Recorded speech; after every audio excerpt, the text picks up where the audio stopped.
मित्रों, रावण की मृत्यु हो चुकी थी और लंका का राजपाट विभीषण ने संभाल लिया था। लेकिन क्या आप जानते हैं कि रावण की पत्नी मंदोदरी का क्या हुआ था? क्या वो मर गई या फिर कहीं चली गई? खैर, जानेंगे इन सवालों के जवाब भी, लेकिन उससे पहले चलिए ये जानते हैं कि आखिर मंदोदरी थी कौन। दरअसल हिंदू पुराणों में वर्णित एक कथानुसार एक बार मधुरा नाम की अप्सरा कैलाश पर्वत पर भगवान शिव से मिलने गई और वहां देवी पार्वती को न पाकर वो भगवान शिव को आकर्षित करने का प्रयास करने लगी। जब देवी पार्वती कैलाश पहुंची तो मधुरा के शरीर पर शिव की भस्म देखकर क्रोधित हुई और मधुरा को शाप दिया कि आने वाले 12 साल तक वो मेढक के रूप में कुएं में रहेगी। उसी दौरान असुर राजा मायासुर और उनकी पत्नी कैलाश में तपस्या कर रहे थे। वे दोनों एक पुत्री प्राप्ति के लिए तपस्या कर रहे थे। 12 साल के कठिन तप के बाद जब मंदोदरी अपनी वास्तविकता में आई तो कुएं में ही रोने लगी।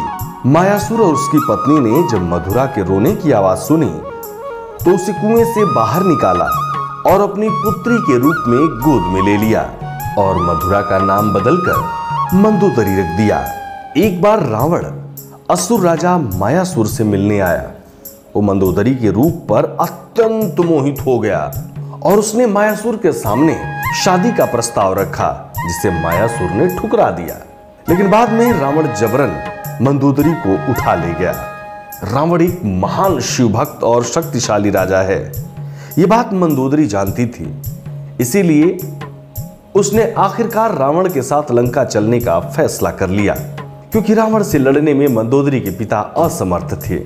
जब श्री राम से युद्ध प्रारंभ हुआ तब मंदोदरी रावण को समझाने की बहुत कोशिश की, लेकिन वो नहीं माना। अद्भुत रामायण के अनुसार रावण की मौत के बाद वो दुखी हो गई। तब भगवान राम ने उन्हें समझाया कि वो विश्व विजयी लंकेश की पत्नी थी। उन्हें इस तरह उनकी मौत पर हताश नहीं होना चाहिए। प्रभु श्री राम ने लंका के अच्छे भविष्य के लिए उन्हें विभीषण से विवाह करने का सुझाव दिया। लेकिन भगवान राम के इस सुझाव पर मंदोदरी ने क्रोध में आकर खुद को महल के अंदर बंद कर लिया। जब भगवान राम, माता सीता और हनुमान जी के साथ अयोध्या आने वाले थे तब मंदोदरी को एक बार फिर समझाने का प्रयास किया गया। अंततः कई दिनों तक वो खुद को कैद में रखने के बाद भगवान राम के सुझाव मानने में ही अपनी भलाई समझी और लंका के उज्जवल भविष्य के लिए मंदोदरी ने विभीषण से शादी कर ली और सुखपूर्वक राजपाट किया। सब्सक्राइब करें टोटल भक्ति को।